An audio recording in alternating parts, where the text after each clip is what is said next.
Fala galera, tudo bem? Sou o professor Roberto Falcione, professor de História, e em nome da editora Sai Digital. Sejam todos bem-vindos. Mais uma aula de História. Vamos fechar hoje aqui duas aulas sobre a Revolução Russa. Dividimos sobre os antecedentes até o Domingo Sangrento, 1905. E depois, na próxima aula, não percam, tá aí o merchan, próxima aula, fechamos processo revolucionário, bolchevique, mencheviques, né, e como que eles chegam no poder e as consequências, formação inclusive da União Soviética. Embarque nessa, vamos junto! E, pô, boa aula para todos nós. Primeiro slide.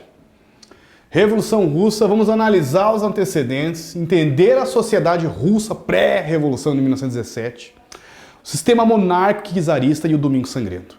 A Revolução Russa de 1917 foi uma série de eventos políticos na Rússia, que após a eliminação da autocracia russa e depois do governo provisório, chamada Duma, resultou no estabelecimento do poder soviético sob o controle do partido bolchevique. E, professor, para começo de conversa, tem um monte de nome estranho aí. Então vamos fazer essa divisão junto comigo. Primeira coisa, nós temos uma divisão de mencheviques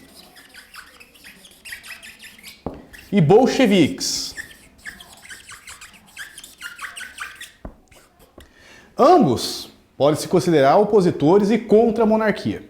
A característica dos mencheviques, um pouco mais heterogênea, misturada com várias pessoas, inclusive com ideologias um pouco mais distantes, apesar que eles são socialistas, mas acreditavam primeiramente numa espécie de uma fase, etapa, que inclusive eles acreditavam que precisava passar a sociedade russa agrária, passar pelo capitalismo. Já os bolcheviques não. Já são mais radicais, acreditam no poder direto dos bolcheviques, no poder direto do comunismo, na implantação do comunismo através da luta armada, e essa história aí de fase etapa capitalista não era com eles não. Então, o ponto principal estava podemos falar que os mencheviques eram mais moderados, os bolcheviques podemos falar que eram mais radicais. Uma dica para vocês, poxa, levar para sempre aí, mencheviques, minoria, inclusive essa é a palavra mesmo, bolcheviques, maioria. Eles também tinham essa divisão também. Vamos lá, vou dar uma ideia como que começa a surgir todo um movimento, inclusive que engloba mulheres na Rússia, um movimento mais popular, uma ideia de igualdade social, inclusive. Aqui é um cartaz sobre o papel da mulher na Revolução Russa. É um cartaz soviético, mas que dá uma ideia sobre qual que era a representação deles quanto à importância da mulher. A mulher está de vermelho, claro, representando a ideia do comunismo, está abrindo a porta para uma outra mulher, vestida como se fosse uma dolar, com atividades de casa, né, o varal, por exemplo, e fora é como se o mundo estivesse acontecendo, dizendo assim, mulher, saia de casa, venha viver essa vida aqui para fora, e é mais ou menos isso que o cartaz quer passar para a gente. Papel da mulher na Revolução Russa. Cartaz soviético da União Soviética, uma mulher de vermelho, abre a porta para outra mulher, realizando trabalho doméstico. Pela porta vê a vida pública, a fábrica, creche, clubes, representando uma ideia de libertação das mulheres. Passava pelo rompimento com a desigualdade entre homens e mulheres. Então aqui vocês estão vendo dentro da sociedade russa, dentro da União Soviética, a propaganda da representação da Revolução Russa. E aí? Bom, aí é o seguinte, como é que se cria a União Soviética, como é que acontece uma revolução russa, né, em 1917, baseada em que pensamento? Eu trouxe para vocês um selo, aqui Karl Marx, Friedrich Engels, seu parceiro intelectual, mantenedor financeiro. Nós chamamos as ideias comunistas, ou comunismo, de um socialismo. Marxismo, científico, comunismo de guerra, aí você vai entender qual que é o pensamento principal, como que ocorre, que tipo de pensamento, que intelectualidade vai estruturar a Revolução Russa. Nós temos, vamos chamar aí de dois grupos, inclusive, dois grupos que podemos colocar assim como intelectuais. Antes dos marxistas, principalmente Lenin, Stalin, Trotsky, que como diz o outro, principalmente o Lenin, o líder, mais intelectual que vai para a Alemanha, volta da Europa com as ideias marxistas. Ele leu um livro, né, 1848, não nasceu como um livro, nasceu como artigos de jornais, né, de jornais, enfim, de esquerda europeu, e depois ele é tornado um livro de bolso, vou mostrar para vocês rapidinho aqui, chamado Manifesto Comunista, né, um livro de bolso, um livro pequeno, 1848. Desse livro se entende que é o pensamento, toda a ideia sistematizada, né, do comunismo. Então, considerado inclusive um livro ainda mais do período do romantismo ainda. Aqui ele faz todo o estudo, o que é o comunismo, por exemplo, né? Você pega lá a primeira folha, né? a primeira página do livro. Burgueses e proletários. Ele vai criar com uma ideia de luta de classes, dizendo a história de toda a sociedade até nossos dias é a história de luta de classes. Então ele vai falar sobre essa ideia de domínio e não sei o que, desde a antiguidade, período medieval, entrando na história moderna, colocando que sempre tem uma dicotomia entre o dominado e o dominador, o explorado e o explorador. No caso, no sistema industrial, segundo ele, a burguesia explora o trabalho do proletariado, do trabalhador. Esse é o pensamento do comunismo. Então, Lenin vai para a Europa, volta com essas ideias, leva para a Rússia, como diz o outro, e ele faz um movimento marxismo, que é isso aqui, de Karl Marx. Antes dele tinha um outro grupo de opositores chamados inteligentsia, né? Também socialistas, mas não são comunistas, não são, vamos dizer, não são marxistas. Então, dentro do socialismo, inclusive, existem várias linhas.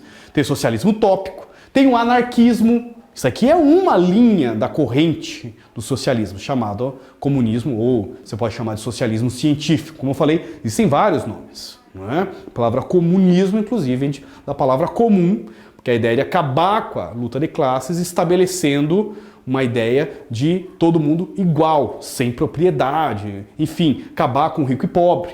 A palavra comum, né, da ideia de comunismo vem aí.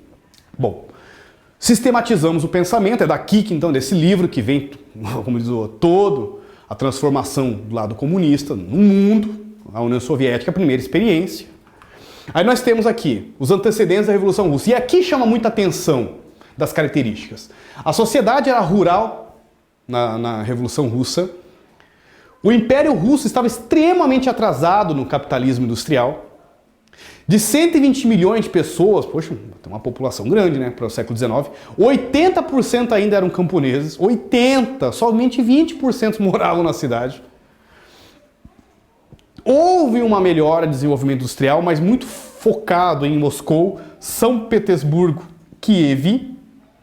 Então é um desenvolvimento industrial muito pontual. O sistema monárquico era chamado de czarismo ou czarista, que vem de César, era uma monarquia, e eu fecho com vocês um chamado Domingo Sangrento, que é como se fosse um marco simbólico, mais ou menos assim.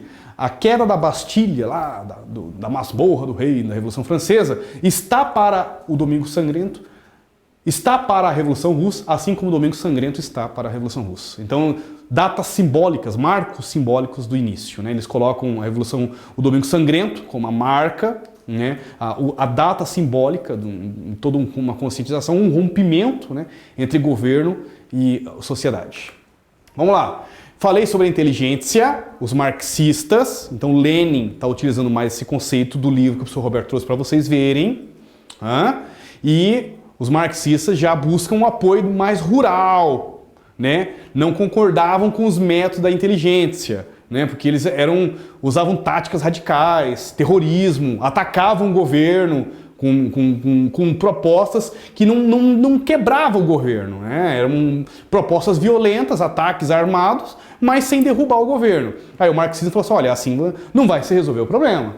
Aí vem o que o marxismo propõe, a chamada comunismo de guerra. O que é isso? Luta armada, né? Prepara um grupo, toma o poder, e através de tomar o poder... No livro, inclusive, está explicando, a gente brinca, né, enfim, na área das ciências humanas, que existem os 10 passos, né, no livro ali explicando como implantar o comunismo num país. Né. Então, de Fidel Castro, como diz o outro, até a União Soviética, acredita-se nesse marxismo influenciando como criar um país comunista. Né. E assim Lenin vai fazer todo o processo depois que eles tomam o poder, né, em outubro de 1917. Domingo Sangrento é uma manifestação pacífica em frente ao Palácio de Inverno, que é a sede do governo central do czar. O nome do último czar que vai cair do poder, Nicolau II, e ele mandou, como diz o outro, mandou receber a bala a galera pacífica ali. Datas, números complicados, uns falam em 800 pessoas mortas, 900 pessoas mortas. Como se fala assim, numa situação de revolução, que vai ter milhares de mortos, digamos que o Domingo Sangrento é mais simbólico do que realmente interferiu diretamente na Revolução Russa. Mas sempre o Domingo Sangrento cai. Então, Domingo Sangrento é 1905, a Revolução Russa é 1917, uma distância de 12 anos, mas usam o Domingo Sangrento como se fosse uma espécie de um marco simbólico para representar o início da Revolução Russa. Domingo Sangrento foi um massacre, 22 de janeiro, onde manifestantes marcharam pacificamente até o Palácio de Inverno para apresentar uma petição. Né? O czar era chamado de paizinho russo. Por isso que eu acho que colocam o Domingo Sangrento como um rompimento dessas ideias mais populistas. Né? Foram recebidos a bala pela Guarda Imperial Russa. Nesses antecedentes, eu gostaria de fechar um adeno aí da nossa aula. No livro Manifesto Comunista, Marx pregava, a gente fala que são as profecias marxistas, né? Karl Marx dizia que a Revolução Russa, ele está em 1848, 70 anos antes da Revolução Russa. Então ele não viu, ele morreu antes, né, de ver um país se tornar comunista com as ideias dele, mas ele previu, ele tentou prever, né? Ele errou. Ele tentou prever, fazer uma profecia, que o primeiro país que iria implantar a Revolução Russa, a Revolução Comunista, desculpe, o primeiro país no mundo que iria implantar o comunismo seria o país que tivesse o maior índice de desenvolvimento industrial. Que, segundo ele, que está nesse livro, a burguesia, que é responsável por essa ideia de luta de classes, né, os patrões, o dono da fábrica, é ele quem construiu os trabalhadores, porque não tinha operários, não tinha proletariados, não tinha o explorado antes de surgir a fábrica. Então é a burguesia que constrói a fábrica, da fábrica surgem os trabalhadores, ou enfim, surgem o proletariado vai passar por um processo de conscientização de classe, segundo as ideias marxistas, e essa conscientização de classe eles iam se organizar, né, em movimentos, manifestações, greves, lutas operárias, até chegar num ponto que eles iam derrubar o poder e todas as sociedades industriais iriam passar por um processo, por isso que fala-se que ele também, lembra aquelas aulas do positivismo, ele também está bebendo naquelas ideias positivistas de progresso, desenvolvimento. Então acredita que a etapa do capitalismo e a próxima etapa já vinha o comunismo. Sem o capitalismo não teria como acontecer o comunismo. É uma ideia marxista das discussões. E, segundo Marx, a profecia dele, o país que tivesse o maior desenvolvimento industrial do século XIX é o que iria ser o berço do comunismo ou o primeiro país a ter uma experiência comunista. Qual é, aí eu lanço uma pergunta para você, vamos ver quem está atento na aula, qual é o país no século XIX com maior índice industrial? Ou melhor, aonde aconteceu a Revolução Industrial no século XIX? Vamos lá? Qual? Parabéns! Tá achando que eu não tenho telecinese aqui? Muito bem, você acertou. Inglaterra era o país onde aconteceu a Revolução Industrial, RI. É o país com maior índice de desenvolvimento industrial, com maior número de fábricas. Se tem mais fábricas, tem mais operário. E segundo Marx, seria a Inglaterra. Uma profecia, que não se cumpriu, né? Que aconteceria o maior movimento de operários que iriam se conscientizar, montar um exército, tomar o poder, enfim, implantar um comunismo. O comunismo nunca se implantou. Houve lutas operárias na Inglaterra? Sim. O movimento ludista, quebra-máquinas, né? O movimento cartista, mais politizado. Mas nunca chegaram a uma situação de uma luta armada, um comunismo de guerra, tomar o poder, invadir ali, como diz o outro, o Palácio de Buckingham. Não houve um processo revolucionário comunista. Contraditoriamente a tudo que o Marx pregou, a primeira revolução comunista no mundo foi acontecer no país mais atrasado que possa imaginar, a Rússia. Por isso que eu foquei muito que tinha 80% ligado ao campo. Eram camponeses que tomaram o poder, com um foice, como diz o outro. Inclusive é um dos símbolos da União Soviética, né? O foice e o martelo. A foice é o campo, o martelo é a cidade. O martelo muito pouco, 80% era a foice.